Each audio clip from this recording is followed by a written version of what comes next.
So last time हमने convolutional neural networks करना शुरू किए थे, जो शायद सबसे important in terms of learning topic है मेरा ख्याल है, जो आपके काम आएगा आगे। ठीक है, यानी बाकी जो था वो बिल्डअप कर रहा था, लेकिन ये नेटवर्क्स जो हैं ये बहुत ज़्यादा इस्तेमाल होने वाले नेटवर्क्स हैं।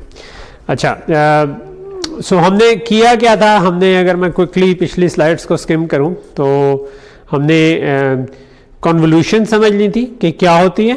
ठीक है, सो हमने कहा था कि एक लेट्स से एक कर्नल या फिल्टर हो तो उसको हम पॉइंट बाय पॉइंट मल्टीप्लाई करेंगे और फिर हम उसको पूरे इमेज के एक एक पिक्सल पे जाकर कर देंगे। दूसरा हमने ये पढ़ा था कि अच्छा इसका नेट इफेक्ट ये होगा कि साइज़ छोटा हो जाएगा थोड़ा सा, लेकिन उसको अगर हम सेम साइज़ रखना चाहते हैं तो हम पैडिंग कर देंगे। ठीक है, और पैडिंग करने के लिए हमने कहा था कि अगर ये n बाय n है और ये f बाय f है तो इसका सेंटर वाली पिक्सल तो पूरा ट्रेवर्स करती है, लेकिन जो ऊपर और नीचे वाली हैं वो ख़त्म हो जाती हैं। सो फॉर एग्जांपल 3 बाय 3 है तो आपका एक टॉप रो और बॉटम रो जो है वो ख़त्म हो जाएगी। अगर 5 बाय 5 है तो उसके लिए फिर हमने कहा था कि अगर हमने पैडिंग अप्लाई करनी है तो कितनी करें, उसका कुछ फॉर्मूले देखे थे। हमने कहा था कि पैडिंग जो है वो दोनों तरफ क्योंकि अप्लाई हो जाती है, तो हमने कहा था कि नई डायमेंशन जो हो जाएगी वो n+2p इंटू 2p n+2p हो जाएगा। 2 इसलिए बिकॉज पैडिंग ऊपर भी है नीचे भी है और इस तरफ भी इसी तरह चल रहा है। ठीक है, और अगर वो 2p हम इस तरीके से सेट करें कि जो हमारा फिल्टर साइज है उससे एक कम कर लें, यानी सेंटर वाली रो निकाल लें और उसको हाफ कर दें, तो फिर आपका ये एग्जैक्टली सेम साइज की कन्वोल्यूशन हो जाएगी। नहीं, बिल्कुल लाजमी नहीं। हमने 5 बाय 5 की एग्जांपल भी की थी, कुछ भी साइज हो सकता है। ठीक है, तो ये इसको हमने f बाय f रखा हुआ है। ठीक, ओके। सो लेकिन हमने कहा था कि फॉर्मूला तो जनरल हमने पढ़ा था, लेकिन रूल हमने कहा था कि जनरली या तो वैलिड कन्वोल्यूशन होगी यानी कि कोई पैडिंग नहीं होगी, या आप ऐसी पैडिंग रखेंगे कि साइज सेम हो जाए। फिर हमने अगला एक जो चीज़ पढ़ी थी जो वो ये पढ़ी थी कि स्ट्राइडेड कन्वोल्यूशन भी हो सकती है कि बजाय एक एक स्टेप आगे जाने के हम n स्टेप्स आगे चले जाए, s स्टेप्स आगे चले हैं। हमने स्ट्राइड को s कहा कि हम 2 स्टेप भी कर सकते हैं, 3 भी कर सकते हैं, 4 भी कर सकते हैं एंड सो ऑन। ठीक है, और ये हमने जनरल फिर फॉर्मूला एक निकाल लिया था कि आउटपुट का क्या साइज बनेगा अगर आपका इनपुट n बाय n है, पैडिंग p है, फिल्टर साइज f है और स्ट्राइड s है, तो ये आपका आउटपुट साइज निकालने का था। ये चीज़ हमने देखी थी कि असल में ये कोरिलेशंस हैं जिनको हम कन्वोल्यूशंस कह रहे हैं, बट इमेज प्रोसेसिंग में हमें फ़र्क नहीं पड़ता। कन्वोल्यूशन और वॉल्यूम्स पढ़ा था, हमने कहा था कि अमूमन नंबर ऑफ चैनल्स या जिसको हमने बात का डेप्थ भी कहा था वो भी होते हैं, और जब उनको हम मल्टीप्लाई करते हैं तो इसका ये मतलब नहीं है कि हमने फर्स्ट को फर्स्ट से किया और एक रिजल्ट आ गया और पिछले वाले स्लाइस को पिछले वाले स्लाइस से किया, बल्कि हम इस पूरे वॉल्यूम का सम ले लेते हैं। यानी ये जो 3 बाय 3 है इसको मैं इधर प्लेस करूंगा तो वो मैं टोटल जो 27 3 बाय 3 नंबर आएंगे उन सब का सम लेकर एक नंबर लेऊंगा। तो ये जो नंबर ऑफ चैनल्स हैं, जब एक फिल्टर आउटपुट होगा तो उसमें वो ख़त्म होकर सिंपल एक ही लेयर रह जाएगी, एक ही चैनल बन जाएगा।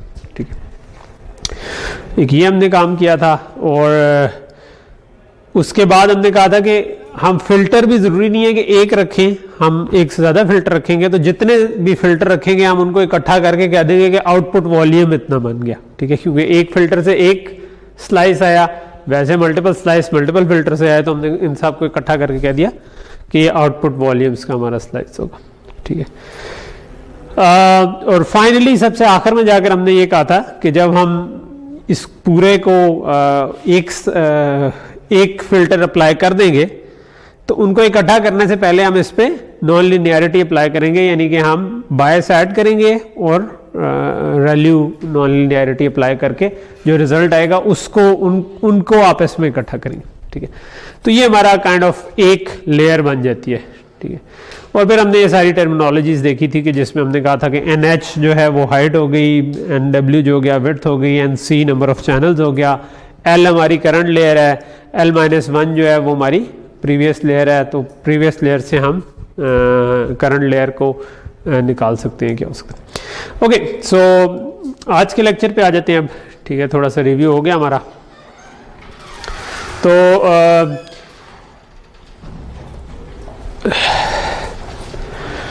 सो अब हम एक सिंपल कॉन्वोल्यूशन बेस्ड नेटवर्क की एग्जांपल देखते हैं, जिसको हम ताकि हमें एक ओवरऑल पता चल जाए कि स्ट्रक्चर कैसे खड़ा होता है, ठीक है।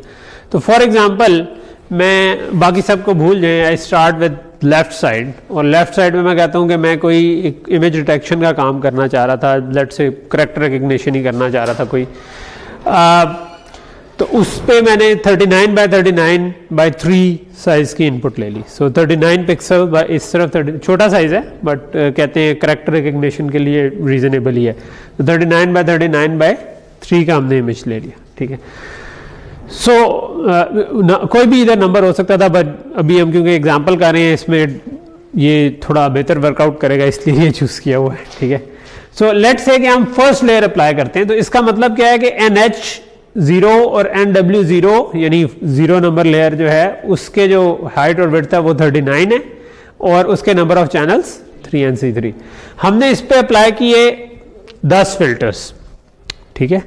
सो 10 फिल्टर्स किए और वो 3x3 साइज के थे, ठीक है। सो 3x3 by number of channels जो कि 3 थे, तो 3x3 के आपके 10 फिल्टर्स हमने अप्लाई किए, और स्ट्राइड हमने रखी 1 की, यानी कि कोई स्किप नहीं किया, पूरा का पूरा स्ट्राइड्स ली, और पैडिंग कोई नहीं रखी। सो पैडिंग ना रखने का क्या मतलब होगा कि इसका साइज रिड्यूस होना चाहिए। 3x3 साइज था तो 2 इसमें से रोज उड़ जानी चाहिए, तो इसीलिए इसका रिजल्ट जो है वो 37x37 में आ गया। और ये 10 क्यों आया? क्योंकि नंबर ऑफ फिल्टर्स 10 थे, तो अगर एक फिल्टर होता 3x3 का तो उसने तो एक ही की डेप्थ बनानी थी, लेकिन क्योंकि हमने 10 फिल्टर्स रखे हुए हैं तो हमारी डेप्थ 10 की हो गई, ठीक। हाँ 10, अभी ये सिर्फ एग्जांपल है, ठीक है। तो ये जो आपने CNN डिज़ाइन करना होता है ना, तो उसमें आपने असल में यही चॉइसेस लेनी होती है कि अच्छा पहले लेवल पे कितने फिल्टर रखें, अगले पे कितने रखें, ठीक है। और उसका कोई फिक्स रूल नहीं है, वो आप थोड़ा सा इंट्यूशन में कि मैं कितने फीचर्स डिटेक्ट करना चाहता हूँ उस पर रखते हैं। और कुछ उसका जो ज़्यादा बेहतर तरीका है वो ये है कि आप जो एग्जिस्टिंग नेटवर्क्स हैं उनको स्टडी कर लें कि लोगों ने कितने रखे हुए हैं, तो उन्होंने ऑलरेडी काफ़ी लोगों ने इस पर काम किया होता है, तो you get a better idea कि यार इस टाइप की एप्लीकेशन में इस तरह का आर्किटेक्चर बेहतर रहेगा। And then you can play around with it, आप उसको थोड़ा बढ़ा के देखें और मतलब डेप्थ बढ़ा दें, नंबर ऑफ फिल्टर्स बढ़ा दें, देखें कोई फ़र्क पड़ा है। अगर आपको वो थोड़ा सा बेहतर इंप्रूवमेंट आ रही है तो आप कहेंगे ठीक है, ज़्यादा अच्छी बात है, ठीक है, तो आप वो कर सकते। सो अगर हमने 10 रखे हो तो अभी हम आर्किटेक्चर क्यों रखा है इसके बजाय हम ये देख रहे हैं कि उससे इफेक्ट क्या होगा। सो हम टिपिकली इस तरीके से बना रहे हैं, हमने इधर 10 फिल्टर रखे, 37x37 हो गया। उसके बाद हमने अगली लेयर की जिसमें हमने फिल्टर साइज रखा 5x5 का। अगेन आपने पैडिंग कोई नहीं रखी, ठीक है, और आपने स्ट्राइड रखी इस दफा 2 की, ठीक है। अच्छा, अब 2 काम किए हमने, पहला है कि 5x5 कर दिया, ठीक है। दूसरा हमने क्या किया, स्ट्राइड भी 2 का रख दिया, तो स्ट्राइड में और नंबर ऑफ फिल्टर्स हमने रख दिया लेट्स से आप 20, तो नंबर ऑफ फिल्टर्स हम बढ़ाते जा रहे हैं, ठीक है। ये आप टिपिकल पैटर्न देखेंगे कन्वोल्यूशनल नेटवर्क्स में कि हम अमूमन ये नंबर ऑफ फिल्टर्स आगे बढ़ते हुए बढ़ाते जाते हैं, और ये जो डायमेंशन है ये श्रिंक होती जाती है, ठीक है।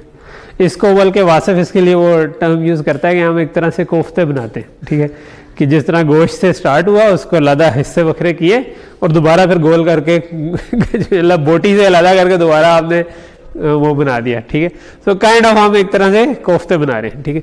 सो ये जो कोफ्ते बना रहे हैं उसमें हम तरीका क्या यूज करेंगे कि हम डायमेंशन कम करते जाएंगे, फिल्टर्स बढ़ाते जाएंगे। और इसके पीछे इंट्यूशन क्या है? इंट्यूशन ये है कि हम कोशिश ये कर रहे हैं कि हम ये असल इमेज था, जब हम आगे पहुंचते जाएंगे तो हम नंबर ऑफ फीचर ज्यादा निकालना चाह रहे हैं कि आंख है, कान है, नाक है, अगर ये है, या अगर डिजिट है तो इसका कोना यहां पर आता है, इसकी एज इस तरह का आ रहा है कि नहीं आ रहा, समझे, डिफरेंट तरह के फीचर्स निकालते हैं और फिर उन फीचर्स की बेस पे हम आगे डिसीजन लेना चाहते हैं। तो ये टिपिकल इस किस्म का पैटर्न। एनीवे, सो क्योंकि हमने इसको स्ट्राइड में 2 का रखा है तो ये तकरीबन इसने हाफ होना था इसके, ठीक है, लेकिन हाफ से थोड़ा सा ज्यादा क्यों हो गया है? बिकॉज हमने कहते हैं पैडिंग नहीं रखी थी, तो 5x5 की वजह से आपके 4 तो रोज वैसी उड़ जानी थी और 4 कॉलम्स, बिकॉज सेंटर वाली वहीं पर रहनी थी, टॉप वाली भी जानी थी, बॉटम वाली भी 2 जानी थी, तो 4 वो निकल गई, पीछे आपके पास जो बचा उसको हाफ करें तो आपके पास 17 आ जाता है। तो 17/17/20 आपके पास बन गया। 20 इसलिए क्योंकि नंबर ऑफ फिल्टर्स 20 रखे थे, सॉरी, ओके।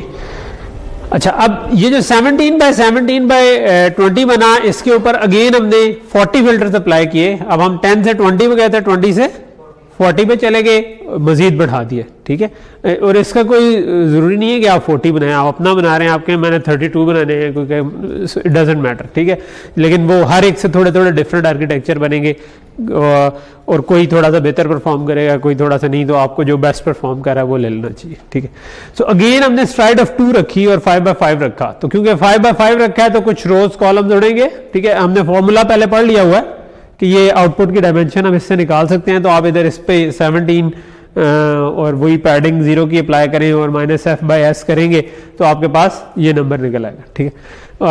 तो ये आपके पास 7/7/40 बन गया। 40 क्यों? बिकॉज नंबर ऑफ फिल्टर्स 40 हैं। 7/7 क्योंकि हमने स्ट्राइड 2 की रखी है तो हाफ होनी थी, और फिर फिल्टर भी की वजह से थोड़ा सा ओवर कट होना था, तो ये आपके पास। अब ये जो आपके पास बन गया 7/7/40, ये अगर आप इसको मल्टीप्लाई करें तो 1960 बनता है, ठीक है। तो 1960 नंबर्स आपके पास इधर आ गए, ठीक है। 7/7 के 40 नंबर्स खड़े। हम इनको फ्लैट कर देते हैं, हम इनको एक सिंगल 1 डायमेंशन बना लेते हैं और उसके ऊपर फिर हम एक फुली कनेक्टेड लेयर लगा लेते हैं जो कि बता देगी कि भाई कैट है या नहीं, या कोई डिजिट है या नहीं। और अगर कहते हैं लॉजिस्टिक रिग्रेशन लगा लें, या फिर वो हमने जो कहा था कि उसमें 1 वर्सेस ऑल टाइप का लगा लें, ठीक है। इधर लिखा हुआ सॉफ्ट मैक्स, हमने सॉफ्ट मैक्स अलग से शायद नहीं पढ़ा। सॉफ्ट मैक्स जो है ना वो अगर मल्टीपल क्लासेस हों तो हमने कहा था ना कि सिंपल एक 1 होगा, बाकी सारे 0 होंगे, ठीक है। लेकिन हमने ये कहा था कि लॉजिस्टिक रिग्रेशन में जिसकी हाईएस्ट प्रोबेबिलिटी आ गई हम उसको कह देंगे कि यार उसको 1 कह देंगे, बाकी को 0 कह देंगे। तो वो जो हमने कहा था ना वो कहलाता है हार्ड मैक्स, ठीक है। सॉफ्ट मैक्स में आप क्या करते हैं कि जो इधर प्रोबेबिलिटीज निकली है ना सारों की, आप उनको सिग्मॉइड से गुजारते हैं और फिर उसको नॉर्मलाइज कर लेते हैं, ठीक है। आप कहते हैं कि सिग्मॉइड से गुजारने के बाद जो नंबर आए हैं ना उनमें जो भी मैक्सिमम बनता है या उन सब के सम से ना डिवाइड कर लेते हैं उनको, तो उससे ऑटोमेटिकली वो एक तरह का सॉफ्ट मैक्सिमम निकल आता है, ठीक है। तो ये मैं बाद में शायद थोड़ा सा I intend to cover back prop again, यानी बैक प्रोपगेशन को मैं चाह रहा हूँ कि मैं बाद में किसी टाइम थोड़ा सा दोबारा डिस्कस भी करूँगा, उसके साथ मैं फिर सॉफ्ट मैक्स भी डिस्कस कर लूँगा। लेकिन उसकी जिस्ट मैंने आपको बता दी कि it's just like the same thing, ठीक है। तो ये अब आपका पूरा एक तरह का नेटवर्क बन गया। तो टिपिकली इस तरह से आपके कन्वोल्यूशनल नेटवर्क डिज़ाइन होते हैं, सिवाय ये कि इसमें हमने सिर्फ कन्वोल्यूशन लेयर इस्तेमाल की है। इसमें थोड़ी सी और लेयर भी आती हैं जो कि हम आगे पढ़ने लगे, ठीक है। लेकिन this gives you a good idea कि ओवरऑल क्या हो रहा है। ये जो हमने कहा ना कि डायमेंशंस बड़े से छोटी हो रही है करने की कोशिश करते हैं, और यहाँ पर अगर हम पैडिंग चलाते रहते हैं तो सेम डायमेंशन चलती रहती, ठीक है। हमने क्योंकि पैडिंग नहीं रखी और स्ट्राइड की वजह से हमने डायमेंशंस को रिड्यूस किया। तो डायमेंशन रिडक्शन के लिए या हम स्ट्राइड यूज करते हैं या पैडिंग नहीं करते, ठीक है। और आगे हम अभी देखेंगे एक और लेयर है पूलिंग, जो कि जरा सिंपलर लेयर है, वो करेंगे, उससे भी डायमेंशन रिड्यूस हो जाती है, ठीक है। और फिल्टर्स को हम अमूमन बढ़ाना शुरू कर देते हैं, ठीक है। सो बेसिकली अगर हम देखें ना तो आखिर में हमने फुली कनेक्टेड लेयर एक लगा दी थी, ठीक है, और पीछे कन्वोल्यूशनल लेयर थी। तो पीछे टिपिकली कन्वोल्यूशनल नेटवर्क में ये 3 किस्म की लेयर्स यूज होती हैं। कन्वोल्यूशन लेयर, कॉन्फ बास का हमने इसको लिखा होता है, जो कि हमने अभी डिटेल से पढ़ लिया है पिछले लेक्चर में भी और अभी भी। और पूलिंग जो है वो हमने अभी नहीं पढ़ी, लेकिन मैं अभी आपको बता देता हूँ, वो बहुत सिंपल सी लेयर है। और उसके अलावा फिर आखिर में अमूमन फुली कनेक्टेड लेयर इस्तेमाल हो रही थी। सो पूलिंग लेयर पे आ जाते हैं, ठीक है। सो पूलिंग लेयर क्या होती है, ठीक है। पूलिंग लेयर जो है ना वो बड़ी सादी सी लेयर है। पूलिंग में टिपिकली इस किस्म की इस्तेमाल होती है कि आप स्ट्राइड ऑफ 2 यूज करते हैं, ठीक है। इसलिए हमने एक कलर किया हुआ जो इन चारों पे पुल कर रहे होंगे, ठीक है। तो इधर से इधर 2 का स्ट्राइड लेंगे, और अगर बड़ा इमेज होता तो आगे जाते रहते इस तरह 2-2 करके, और इस तरफ भी 2-2 का स्ट्राइड लेंगे। टिपिकली ये होता है, जरूरी नहीं है, स्ट्राइड ऑफ 1 का भी रख सकते हैं। लेकिन लेट्स से कि मैं इस पे 2x2 की पुलिंग करना चाह रहा हूँ, ठीक है। तो 2x2 की पुलिंग ये होती है कि आप ये जो 2x2 ब्लॉक है ना, इसमें से मैक्सिमम निकाल लें, ठीक है। तो पुलिंग की दो टाइप हैं, एक मैक्स पुलिंग है, एक एवरेज पुलिंग है। ज़्यादातर मैक्स पुलिंग यूज होती है। तो मैक्स पुलिंग में हम क्या करते हैं, हम कहते हैं कि इनका मैक्स निकाल लो, ठीक है। मैक्स निकालेंगे तो इनका मैक्स क्या आएगा, इन 4 नंबर्स का 9 आएगा, आप इधर 9 लिख देंगे, ठीक है। इनका मैक्स निकालेंगे 2 आ जाएगा, इधर 2 लिख देंगे। इनका मैक्स 6 आ जाएगा, इधर 6 लिख देंगे। फिर 3 आएगा, 3 लिख देंगे। तो ये आपकी मैक्स पुलिंग लेयर ये वाला काम करती है, ठीक है। कि आप हम डायमेंशन डिसाइड कर लेते हैं कि 2x2 रखनी है, 3x3 रखनी है, तो उस साइज का आप मैक्स निकालते हैं और इधर रख देते हैं, दैट्स इट, ठीक है। आप साथ स्ट्राइड डिसाइड कर लेते हैं कितना रखना है, उस अगर 2 रखा हुआ तो फिर इधर जंप कर देंगे, ठीक है, और फिर इधर जंप कर देंगे और इधर जंप कर देंगे, ठीक है। हम इसको ज्यादा का भी रख सकते थे। ये वाली एग्जांपल में दरमियान वाले नंबर नजर नहीं आ रहे, लेकिन इसमें 3x3 का काइंड ऑफ किया हुआ था, ठीक है। सो 3x3 में से मैक्स निकाला था, 9 आ गया, इधर रख दिया। फिर इसको 1 का स्ट्राइड दिया, फिर 9 दोबारा आ गया, इधर रख दिया। फिर 1 का स्ट्राइड दिया, 5 आ गया, इधर रख दिया, 9 निकल गया था तब तक, ठीक है, एंड सो ऑन। तो ये यानी कि पूल में भी स्ट्राइड और साइज जो है वो उसी तरह काम कर रहा है जिस तरह फिल्टर में कर रहा था, लेकिन अब हम उसको किसी वेट से मल्टीप्लाई करने के लिए सिंपली उनका मैक्स निकाल लेते हैं। आपका क्या ख्याल है, एवरेज पुलिंग में क्या करते होंगे, सबकी एवरेज निकाल लेते हैं, ठीक है। तो that's it. So pulling layer में सिंपल यही काम है, ठीक है। टिपिकली हम ये नहीं कर रहे होते कि हम 1 का स्ट्राइड यूज करें। अमूमन हम जब पुलिंग यूज करते हैं ना, तो इस वाला ये वाला काम करते हैं कि हम 2x2 में 2 का स्ट्राइड यूज किया तो उसमें वो हाफ हो जाती है अगले की डायमेंशंस, रोज में भी कॉलम्स में भी, तो ओवरऑल 1/4 हो जाती है। लेकिन आपका और इनमें से मैक्स चूज कर लेते हैं। एवरेज पुलिंग में क्या करेंगे, इन सब की एवरेज ले लेंगे। इनकी एवरेज ली 3.75 आ गई, इनकी एवरेज ली 1.25 आ गई, इनकी एवरेज ली 4 आ गई, इनकी एवरेज ली 2 आ गई, उसको फिल कर दी, ठीक। इंट्यूशन क्या है पुलिंग की, क्यों पुलिंग यूजफुल है। पुलिंग को चलती अच्छी है, लेकिन आप इसको ज़हन में ये सोच सकते हैं कि इस तरह जो भी फीचर मैक्सिमाइज कर रहे हैं ना आपके, लेट्स से कि आप एज डिटेक्ट कर रहे थे इस फिल्टर में, तो आपने अगर इस जगह पे आपको एज मिल गया ना, तो आपने उसको रिटेन किया है, सो आपने उसको इधर रख दिया, ठीक है। तो अगली लेयर को पता है कि मुझे तकरीबन इस जगह पर कोई एज मिला है, ठीक है। अब उसको थोड़ा बहुत आगे पीछे मिला था, उससे फर्क नहीं पड़ता, उसको ये है कि इस रीजन में मुझे एक एज मिल गया, ठीक है। तो अगली लेयर जो होगी वो थोड़ा सा इससे इनवेरिएंट होकर कि किधर आपको कोई वो फीचर मिला है, ठीक है, आप उसकी बेस पर डिसीजन ले लेंगे, ठीक। ये सारे मैक्सिमम बराबर होंगे तो फिर एवरेज अप्लाई करेंगे। मैक्सिमम बराबर, सारे बराबर हो तो मैक्सिमम वही आ गया ना नंबर, जो नंबर आ रहा है वही मैक्सिमम भी है, ठीक है। मैक्सिमम लेने का मतलब तो नहीं है बराबर में मैक्सिमम नहीं होता, बराबर में वही नंबर खुद ही मैक्सिमम होता है क्योंकि सारे एक जितने, ठीक, तो वही ले लेंगे, ठीक। और उस केस में एवरेज और मैक्सिमम सेम बन जाता है, ठीक है। आप अगर ये कहना चाह रहे हैं तो उस केस में एवरेज भी वही होती है और मैक्सिमम भी वही होता है अगर सारे ही बराबर आ जाए। लेकिन अगर 2 बराबर आ जाए तो आप एवरेज तो नहीं लेंगे, आप वो उनमें जो भी है वो वाली वैल्यू ले लेंगे। इधर भी 9 होता, इधर भी 9 होता, तो हम कहते हैं भाई 9 ही मैक्सिमम है, चाहे जिधर भी हो एक से ज़्यादा जगह, तो फिर भी 9 ही लेंगे क्योंकि मैक्सिमम तो 9 ही है ना फिर भी, ठीक है। तो मैक्सिमम ये तो नहीं करता कि 9 को 10 बना दो, ठीक। Okay, so you get the idea. तो मेन यानी पीछे इंट्यूशन ये है कि फॉर एग्जांपल मैंने इस रीजन में कोई चीज़ ढूंढी और मैंने उसको रिटेन किया, ठीक है, काइंड ऑफ कि मुझे इस जगह पे इस वेट का एज मिल गया है, या हो सकता है अगले लेयर में फिर आप जाके जब इसको फर्दर छोटा करेंगे तो अब वो इस पूरे रीजन में फिर, क्योंकि ये चारों मिलके एक बन गए, चारों मिलके एक बन गए, तो अब वो इस पूरे रीजन का मैक्सिमम अगली दफ़ा ले लेगा ना जब आप अगली कन्वोल्यूशन के बाद। तो वो तो हो सकता है कि शुरू में एज हो, आगे वो फीचर हो जाए कि यार ये तो आंख इस तरह की चीज़ बनती है जिसमें एक एज इस तरफ हो, एक एज इस तरफ हो, एक एज इस तरफ हो, ठीक है। तो वो कहेगा अच्छा यार इनका मैक्सिमम लेके मैंने कहा कि यार इस रीजन में आंख है।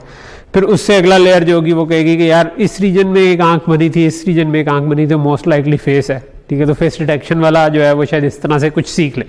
हमें विजिबिलिटी नहीं होती कि एग्जैक्टली ये कर रहा होगा, ठीक है। ये मैं सिर्फ आपको एक इंट्यूशन देने की कोशिश कर रहा हूँ कि पीछे शायद इस किस्म की चीज़ हो रही होगी, लेकिन बट दिस वर्क्स वेल, ठीक है। ओके, सो बेसिकली अगर हम देखें पूलिंग में 3 चीज़ें सेलेक्ट करने वाली होती हैं। एक फिल्टर साइज जो मोस्टली 2 सिलेक्ट किया जाता है, 2x2, ठीक है। स्ट्राइड जो ऑब्वियसली कितना आगे जाना है वो भी मोस्टली 2 सिलेक्ट की जाती है, ठीक है।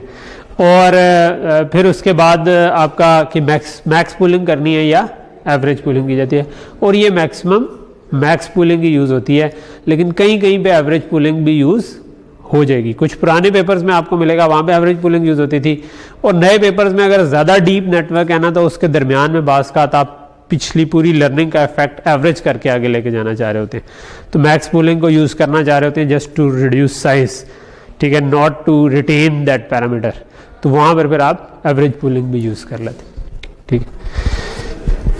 एक और इम्पॉर्टेंट चीज़ ये है मैक्स पूलिंग की या एवरेज पूलिंग की, कि इसमें हम कोई पैरामीटर लर्न नहीं कर रहे, इसमें कोई वेट अप्लाई नहीं हुआ, ठीक है।